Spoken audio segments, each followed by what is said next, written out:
In this video, we're going to take a look at some triangles and try to figure out which shape has three equal sides. So you have to take a look at these shapes and try to figure out which sides look exactly the same.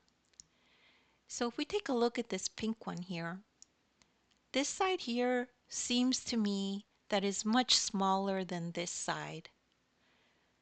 So we know for sure that this one does not have equal sides. But on this blue one, we can definitely see that all three sides are exactly the same size.